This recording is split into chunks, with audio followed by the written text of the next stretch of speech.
baro kɛnɛ kan bi ye juma ye mɛkalo tile 20 an ka foli be aw bɛɛ lajɛlen kabini aw sigiyɔrɔ la bi kibara minnu b'an bolo ka da kulo kan o de ka fɔ lakana kɔni kɛlɛli kama an ka jamana kɔnɔ ko an ka finitigiw ye bolokari banbagati caman kɔni kan ayiwa kibara mun sera ma wula yɛrɛ na ka fɔ état major des armées ni ale ye finitigiw ka ɲɛmɔgɔ ko ale kɔni ye sɛbɛn bɔ sɛbɛn kɔnɔna la a yira ka fɔ ko kabini mɛkalo tile 6 kɔnɔna la ko an ka finitigiw be baara dɔw boloda baara minnu okumu kɔnɔna la n'o ye ka lakana lasigi an ka jamana kɔnɔ ayiwa o baara ninnu kɔni sen fɛ ko u ye kɛlɛkɛcɛ dɔw tɔgɔ da minnu tɔgɔ ye Maliko ani dɔw fana tɔgɔ ye opération kɛlɛtigi wa n'olu ye kɛlɛkɛcɛ n'olu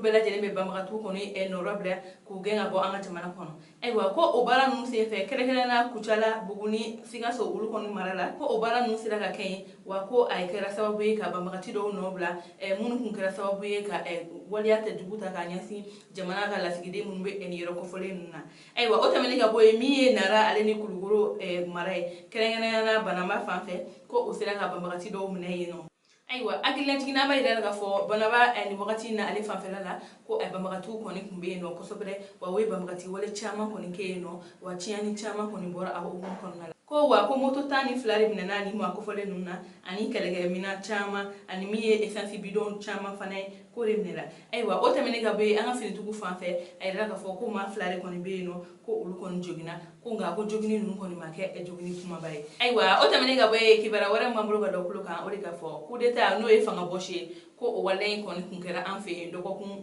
kɔnɔna la ayiwa a yira ka fɔ ko maa 7 kɔni bɛ yen nɔ ko olu kɔni nɔ minɛlen don ko ka sababu kɛ siga kelen dɔw la ko u sen b'a la ayiwa kibara mun sera ma ko ɲɛ la wula yɛrɛ ka fɔ ko mɛkalo tile 12 kɔnɔna la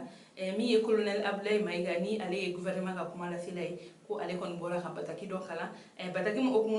bataki min kɔnɔna la a yira ka fɔ ko maa dɔw kɔni kun bɛ yen nɔ ko u ye ŋaniyɛ jugu kɔni kun b'u la ka ɲɛsin an ka camancɛ fanga kɔni ɲɛmɔgɔw ma ko de ye ka fɔ k'a fanga bɔsi kɔni kɛ ayiwa o de kɔni sen fɛ ko olu kɔni ka o baara kɔni ma san sɔrɔ wa fɛɛrɛ bɛɛ lajɛlen kɛra walasa olu ka baaraw ka se ka na san sɔrɔ o fɛɛrɛ ninnu hukumu na wala kɔni bɔra min ye colonel Abdulaye Mayiga yɛrɛ kɔni bɔra ka jamana kɔnɔdenw kɔni ladɔnniya ka yira ka fɔ ko nin baara in de kɔni kun kɛra ko maa dɔw kɔni kun bɛ yen nɔ ko u bɛ fɛ ka min ye camancɛ fanga maaw kɔni ye u ka fanga kɔni bɔsiw la ni an b'a fɔ nanzarakan na coup d'état hali bi min ye colonel Mayiga kɔni ka kuma kɔnɔna la a yira ka fɔ ko maa minnu kɛra sababu ye ka nin wale kɛ ko o ye finitigi dɔw de fana ye wa ko a caman na kɔni ko jalabatigiw kɔni don hali bi colonel Mayiga ka bataki kɔnɔna la a yira ka fɔ ko colonel Amadou Keita ni ale ye maa ye ni ale yɛrɛ kun bɛ CNT la ani min ye Baba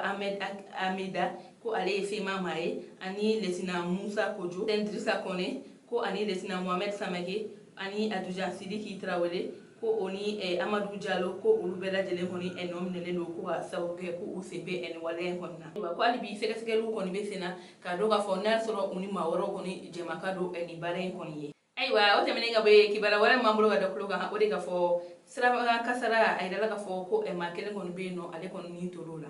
ayiwa kibara minnu sera ma ko ɲɛ la olu yirala ka fɔ ko min ye alamisa dɔ ye mɛkalo tile 19 kɔnɔna la kɛrɛnkɛrɛnnenya Ɲamana kɔni sira la n'o sira bɛ taa i kuncɛ fo Segu a yirala ka fɔ ko sirabakan kasara dɔ kɛra ye ayiwa ko o kasara in kɔni kɔnɔna la ko nin ye kamiyɔnba dɔ de kɔni k'ale ni mototigi dɔ de kɔni nana kari ɲɔgɔn na ayiwa ko olu kɔni karilen ɲɔgɔn na a yirala ka fɔ mototigi min kɔni kun b'a la ko o de fatura wa maa kelen fana kɔni kun bɛ yen nɔ ko o joginna ayiwa ni maa kofɔlen ninnu bɛ yen nɔ ko n'olu kɔni garijɛgɛra ni kasara in na ko olu bɛɛ lajɛlen taara hôpital du Mali la ayiwa min yɛrɛ Tabakɔrɔ sapeur pompier mɔgɔw de olu kɔni de wulila k'u senfa walasa ka se nin maa kofɔlen ninnu ma k'u dɛmɛ cogoya min na ayiwa kibaruya kuncɛla kibara wɛrɛ m'an bolo ka da kulo kan Banamba kɔɲɔ n'ale kɔni donnen don an fɛ yen a yira ka fɔ ko ɲina ko kɔɲɔ 400 ale ni kɔ de kɔni kɛra ye ayiwa kibaruya minnu sera ma o kɔɲɔ la olu yirala ka fɔ ko min ye mɛkalo tile 19 ye n'o bɛnna alamisa ma kunu wa ko Banamba ale ni Banamba ka den fɛn bɛɛ bɛ Mali la ko o kun ɲɛnajɛ kɔni kun b'olu fɛ yen ayiwa komi o ye ladala ko ye ni maa kofɔlen ninnu bolo ni bɛɛ lajɛlen b'a dɔn an ka jamana kɔnɔ o de ye ka fɔ san o san don kelen-kelen don ka kɛ ni maa kofɔlen ninnu ka kɔɲɔ ye n'o la n'u ka duguladen caman kɔni ka kɔɲɔ bɛ kɛ walasa a bɛɛ lajɛlen ka kɛ kɔɲɔba kelen wa musakako bɛ se ka nɔgɔya cogoya min na